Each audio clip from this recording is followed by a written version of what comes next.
신약성경 330조 데살로니가전서 2장 13절에서 20절까지 저와 한 절씩 교독하시겠습니다. 13절입니다.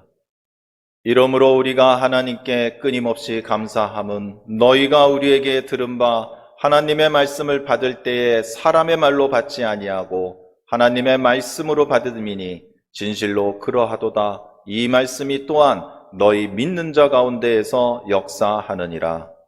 형제들아, 너희가 그리스도 예수 안에서 유대에 있는 하나님의 교회들을 공부하느니라. 그들이 세대인들에게 하나를 받았고 너희도 너희 공부를 위해서 동일한 권한을 받았느니라. 유대인은 주 예수와 선지자들을 죽이고 우리를 쫓아내고 하나님을 기쁘시게 하지 아니하고 모든 사람에게 대적이 되어 우리가 이방인에게 말하여 모함받게 함을 자기들을 또다시 사람이 그들에게 임하는 형제들아 우리가 잠시 너희를 떠난 것은 얼굴이요 마음은 아니니 너희 얼굴 보기를 열정으로 더욱 힘썼노라. 그러므로 나 바울은 한 번 너희에게 가보자 하였으나 하나님 우리를 막았도다. 우리의 소망이나 기쁨이나 자랑의 면류관이 무엇이냐? 그가 강림하실 때 우리 주 예수 앞에 너희가 아니냐? 너희는 우리의 영광이요 기쁨. 사도 바울은 그 여러 번의 선교 여행을 통하여 많은 교회들을 세우게 됩니다. 그 중에 빌립보라는 교회를 세우고 난 다음에 오늘 본문에 나오는 데살로니가라는 도시에 교회를 세우게 됩니다. 그러나 바울은 그곳에서 오랫동안 새로 생긴 데살로니가 교회를 보살피지를 못합니다. 그 당시 유대인들의 핍박이 워낙 심하였기 때문에 사도 바울은 몇 개월 있지도 못하고 다른 도시로 쫓겨나게 됩니다. 이 내용이 사도행전 17장에 나오고 있습니다. 오늘 여러분이 읽으신 데살로니가 전서, 이 본문은요, 그렇게 도망치듯 빠져나와야만 했던 사도 바울이 그 데살로니가 성도들을 향하여 격려와 감사와 사랑의 마음을 담아서 쓴 편지의 일부인 것입니다. 우리는 오늘 본문을 읽으면서 사도 바울과 데살로니가 교회의 성도들 간에 어떤 관계이길래 편지에 당신은 나의 영광입니다. 당신은 나의 기쁨입니다. 나의 자랑입니다. 라고 당당하게 쓸 수 있을까요? 그리고 이 본문을 보면서 이런 생각을 합니다. 나는 내 가족들에게 어떤 사람인가? 나는 내가 살아오면서 그 많은 사람들과 어떤 관계를 맺고 살아왔는가? 다시 한번 돌아보게 되는 그런 말씀 중에 하나인 것입니다. 특히 주님 오실 때, 그때는 우리 모두가 서로에게 저분이 나의 영광이요 기쁨입니다 라고 고백할 수 있는 그런 관계가 돼야 될 텐데 어떻게 해야 될지 우리는 오늘 본문을 통하여 그것을 한번 살펴보고자 합니다. 오늘 우리 성도 여러분들 모두는 주님 다시 오는 그때에 서로가 영광이 되고 기쁨이 되고 자랑이 되는 그런 관계가 되기를 주님의 이름으로 함께 기도합니다. 먼저 이런 관계를 무엇이라고 할까요? 어떤 관계를 이렇게 서로가 영광이요, 기쁨이요, 자랑의 관계라고 얘기를 할 수 있을까요? 물론 우리는 살아가면서 그런 사람들 아마 있을 겁니다. 나이가 가장 어려웠을 때, 힘들었을 때 마치 나의 생명을 구해주듯이 구했던 사람을 향하여 그렇게 얘기하고 표현할 수도 있습니다. 그러나 오늘 본문에서 말하는 사도 바울과 데살로니가 교회 성도들 간의 이 관계는 이런 세상적인 관계가 아니라는 것을 우리가 볼 수 있습니다. 19절입니다. 우리의 소망이나 기쁨이나 자랑의 면류관이 무엇이냐? 그가 강림하실 때 우리 주 예수 앞에 너희가 아니냐? 이 기쁨이 되고요, 소망이 되고 자랑이 되는 이 관계는 그 기준이 언제냐면 주님 오실 때 바로 저 천국에서의 관계가 이렇게 돼야 된다라고 얘기를 하는 것입니다. 주님이 오실 때요, 심판을 넘어서고요, 구원을 받은 사람들 간의 관계를 지금 얘기하고 있는 것입니다. 그냥 우리가 세상 살아가면서 믿는 자, 안 믿는 자, 가까운 자, 친척, 친구 이런 관계 속에서의 의미가 아니라 믿는 사람들, 구원받은 사람들은 어떤 관계가 돼야 되는가라는 것을 오늘 얘기해주고 있는 것입니다. 전국잔치에 둘러앉아서요, 저 사람이 나의 기쁨이었습니다. 저 사람이 나의 자랑입니다. 내가 저 사람과 함께 그 험한 인생길을 겪고 천국의 자리에 왔습니다 라고 얘기할 수 있는 구원받은 사람들 간의 관계를 얘기해 준다는 것입니다. 세상에서 말하는 중마고우도 아니고요, 상부상조하는 그런 가까운 이웃도 아니고요, 그리고 피보다 진한 혈연관계도 아닌 것입니다. 모두가 세상의 관계하고는 비교할 수도 없는 그런 귀한 관계를, 소중한 관계를 지금 얘기하고 있다는 것입니다. 우리는 믿는 자로요, 구원을 약속받고, 그리고 우리 모두는 주님 안에서 서로 사랑하는 관계입니다. 그렇기 때문에 우리는 천국에서 영원히 살 사람들입니다. 주님과 함께 우리는 그 많은 시간을 같이 보내야 될 진정한 이웃이라는 것입니다. 그렇기 때문에 우리가 서로에게 자랑이 돼야 되고요, 그리고 기쁨이 돼야 되고요, 그리고 상대방으로 인하여, 나로 인하여 기쁨을 줄 수 있는 사람이 돼야 된다는 것입니다. 오늘 본문에서는 이런 관계를 위해서 우리 다 같이 무엇을 합시다, 이거를 얘기하는 것이 아닙니다. 천국 가는 거와 똑같습니다. 천국 가는 건 내 자신 스스로가 어떻게 하냐에 달려있는 것입니다. 이런 관계를 맺을 수 있는 것, 내가 이런 의미의 사람이 될 수 있는 것은 내 자신이 어떻게 하면 되는가에 달려있다는 것입니다. 상대방이 어떻게 하는지 그게 중요한 것이 아니라 내가 어떻게 하나에 달려있다는 것입니다. 사도 바울은 본문을 통하여 우리들에게 그것을 하나하나 지금 짚어주고 있습니다. 왜요? 우리는 이 땅에 아니라 저 하늘에 우리의 진정한 집이 있기 때문입니다. 고린도후서 5장 1절입니다. 만약 땅에 있는 우리의 장막집이 무너지면 하나님께서 지으신 집 곧 손으로 지은 것이 아니요 하늘에 있는 영원한 집이 우리에게 있는 줄로 아느니라. 지금 이 땅에 살고 있는 이 천막과 같은 우리 집은요, 아무리 크고 비싸다 해도 이 땅에서 언젠간 무너질 수밖에 없는 천막과도 같은 것입니다. 우리가 무거운 인생짐을 지고 이 천막 같은 곳에서 살더라도요, 이것은 언젠가는 끝날 일이라는 것입니다. 우리의 진정한 집은 황금빛보다도 더 빛난 집, 세상의 그 어떤 것보다도 가장 편안하고 가장 안락한 집이 우리 주님께서 지어놓고 우리를 기다리고 계신다는 것입니다. 그곳에서 우린 살 사람들입니다. 문을 열면 보일 사람들이 바로 우리들이라는 것입니다. 그러기 위해서 우리는 이렇게 살아야 됩니다. 주님을 닮아 살아야 되는 것입니다. 그래야 우리는 서로에게 자랑이 될 수 있고요, 소망이 될 수 있고요, 기쁨이 될 수 있는 줄로 믿으시기를 원합니다. 그리스도의 심판대 앞에 서면요, 마지막에 그때가 되면요, 우리의 모든 것이 다 드러납니다.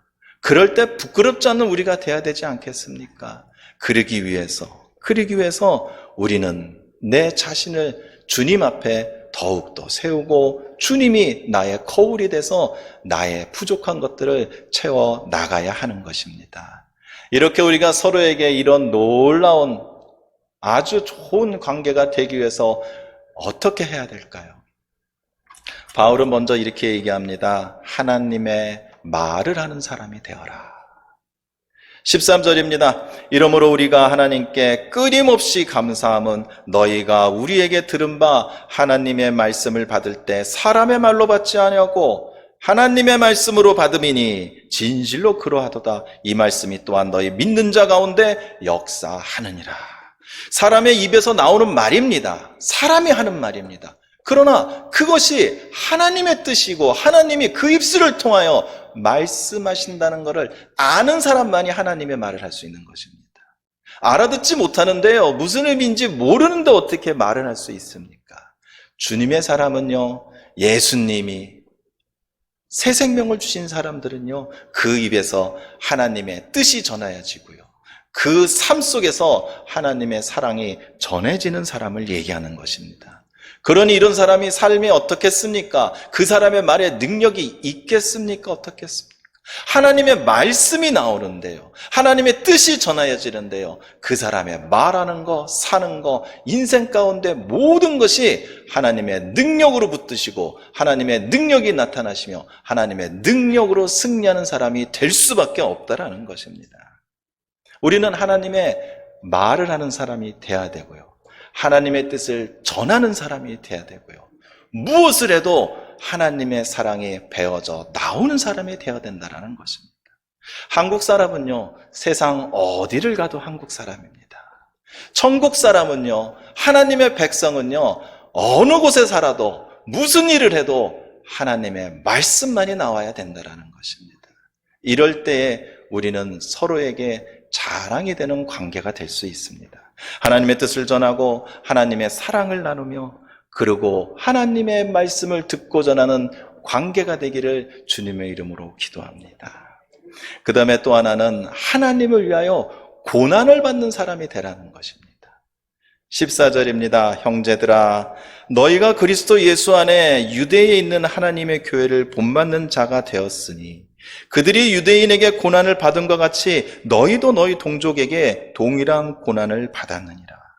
사도 바울도요, 데살로니가 그 도시에서 야밤 도주를 했습니다. 유대인들이 와서 잡아서 핍박을 하기 때문에 어쩔 없이 그렇게 되었다라는 거죠. 사도 바울은 그렇게 용케 빠져나왔습니다. 근데 그곳에 남아있는 그 교회인들의 그 성도들은 어떠했겠습니까? 그들도 마찬가지로 유대인들에게 핍박을 받았던 것입니다. 복음을 지키기 위하여 복음을 뺏으려 하는 자들과 전투를 치렀다라는 것입니다. 우리가 하나님으로 인하여 고난을 받는다는 것은요, 우리가 무언가를 희생을 해서 하나님을 도와준다는 것이 아닌 것입니다. 복음이 무엇입니까? 우리를 위하여 주신 것이 아닙니까? 복음은 우리의 생명을 구하는 것이요, 복음은 우리의 행복을 위한 것이지 하나님의 영광만을 위한 것이 아니라는 것입니다.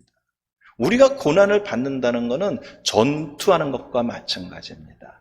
가장 소중한 것을 지키기 위해서 싸우다 보면 당연히 힘든 것은 당연한 것입니다. 이것을 우리는 고난이라고 성경에서 표현을 하는 것이지요, 사실은 우리가 우리의 가장 소중한 것을 지키는 것이 바로 고난의 과정이라는 것입니다. 사탄은 우리의 구원을 뺏으려 합니다. 사탄은요, 어떻게 하든지 우리에게 죄의 값을 치르게 하려고 합니다. 복음을 지키시는 우리 모두가 되기를 원합니다. 주님을 위해서라면요, 하나님의 말씀을 위해서라면요, 무엇이든지 다 이겨내고 희생하고 승리할 수 있는 우리 모두가 되기를 원합니다. 복음은 우리의 생명입니다. 복음을 위하여 고난을 받는 것은 우리의 생명을 위하는 것입니다. 모두 함께 복음을 지키시고 영원한 생명을 살며 만날 수 있는 귀한 천국의 백성들이 되기를 간절히 원합니다. 자, 하나님의 말을 하는 사람입니다. 그리고 하나님 때문에 복음을 위해서 고난을 받는 사람들입니다. 그러나 가장 중요한 게 빠지지 않겠습니까? 아무리 그렇게 한들 하나님의 사랑이 없으면 이게 가능한 일이겠습니까? 사도 바울은 빠짐없이 하나님의 사랑을 다시 한번 우리에게 확인을 해줍니다. 17절입니다. 형제들아, 우리가 잠시 너희를 떠난 것은 얼굴이요 마음이 아니니 너희 얼굴 보기를 열정으로 더욱 힘썼노라. 너희를 떠난 것은, 사도 바울이 데살로니가 교인들을 떠난 것은 얼굴은 떠나 있지만 그 마음은 떠나지 않았다라는 것입니다. 눈에는 보이지 않아도요, 마음에 남는 것이 사랑 아니겠습니까?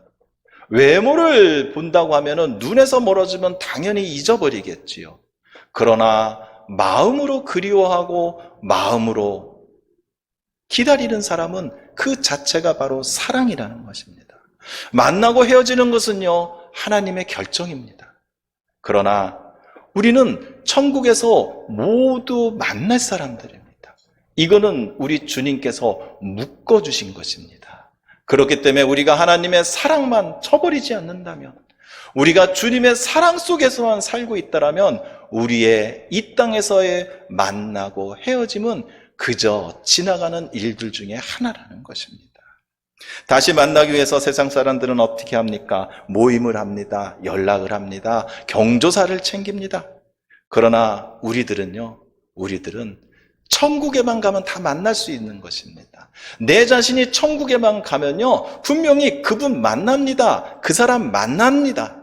그러니 우리가 우리의 만남을 유지하기 위해서는, 영원한 만남이 되기 위해서는 그와 연락처를 끊는 것이 중요한 것이 아니라 우리가 죄를 해결하고 죄를 이겨내어 구원받아 천국에 가는 것이 유일한 방법이라는 것입니다.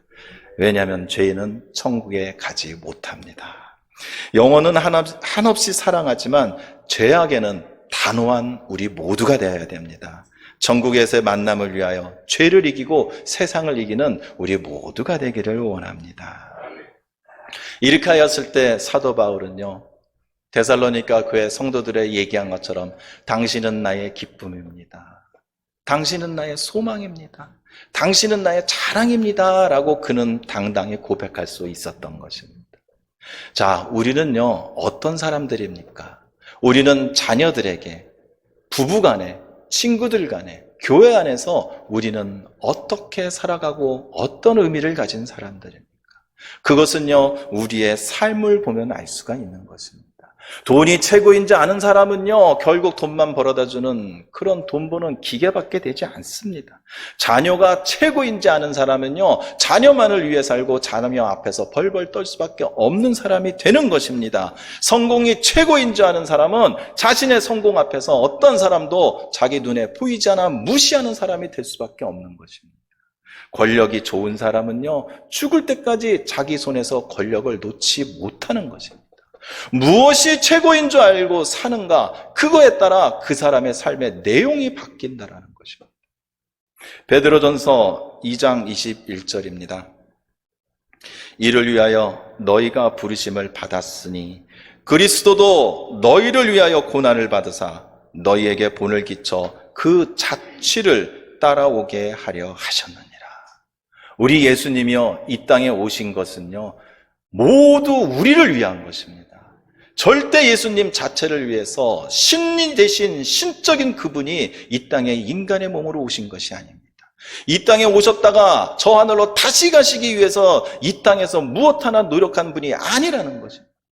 우리 예수님은 그걸 우리에게 보여주셨습니다. 자기 자신을 위해, 자신의 이익과 목적을 위해 사는 것이 아니라 하나님의 뜻을 위해 살아가는, 진정한 하나님의 백성으로서, 자녀로서 살아가는 그 모범을 우리에게 보여주셨다라는 것입니다. 우리는 그 예수님이 우리의 최고가 되어야 될 줄로 믿습니다. 예수님이 최고이면은요, 우리는 그분을 위해 살 수 있고요, 그리고 그분과 같이 살 수 있고요, 그리고 그분이 가신 곳에 우리도 갈 수 있는 것입니다. 예수님은 우리를 위해 사신 분이십니다. 우리를 위하여 사셨고요, 우리를 위하여 죽으셨고요, 그리고 지금도 우리를 위하여 기도를 멈추지 않으신 분이십니다. 우리는 그 예수님을 따라 살아야 되지 않겠습니까? 그 예수님이 진짜 우리의 최고이라고 고백해야 되지 않겠습니까? 그분이 최고라 생각해서 우리의 삶의 내용들이 바뀌어야 되지 않겠습니까? 내가 이 땅에서 살아가면서 가장 필요하고 소중한 거, 그리고 없어서는 죽을 것 같은 것들, 이제는 버려야 할 때가 되지 않았습니까? 이제는 오직 주님만이 우리의 삶에 내 생명보다도 더 소중한 우리 성도 여러분들 모두가 되기를 원합니다. 예수님의 사랑이 되면은요, 오늘 20절 같이 우리는 이런 관계가 될 수 있습니다. 너희는 우리의 영광이요 기쁨이니라. 우리 모두가 서로에게 영광이 되고 기쁨이 되기를 원합니다. 그 어떤 단어보다도 당신은 나의 영광입니다. 당신은 나의 기쁨입니다. 라고 고백하며 천국에서 만날 수 있는 우리 모두가 되기를 원합니다. 사도 바울이 얘기합니다. 예수님을 닮아 살아라. 예수님처럼 살아라. 그러면 지금에 만나고 헤어짐은 강물과 같이 지나가는 것이요. 우리는 반드시 천국에서 만나 서로가 서로를 위하여 자랑하게 될 것이라고 얘기해주고 있는 것입니다. 구원받고 천국 가는 목표가 같다고 이런 관계가 만들어진 것 아닙니다. 우리가 같이 예배 본다고요, 이런 관계가 되는 것 아닙니다. 우리가 떨어져서 이 땅에서 다시 한번 못 볼지라도 우리 각자가 자기 자신이 예수님을 닮아 살고 예수님을 따라 살고 예수님만을 섬기고 산다라면 우리가 서로에게 이런 사람이 될 수 있는 것입니다. 우리 자녀들에게 어떤 부모로 남고 싶으십니까? 내 남편과 아내에게는 어떠한 사랑의 대상으로 남고 싶으십니까?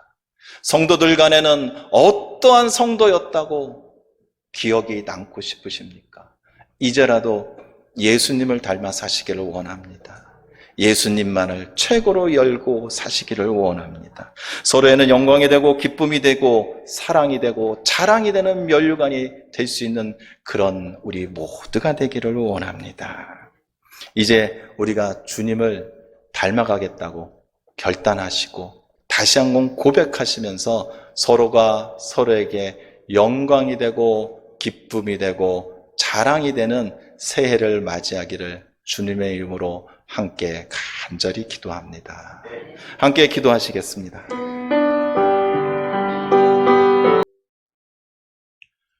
오직 주님의 사랑 때문에 이곳에서 예배를 드릴 수 있습니다.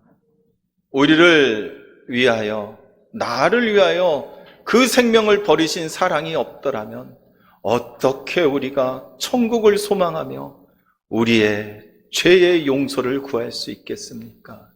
저희들이 그동안 은혜로 살아왔습니다.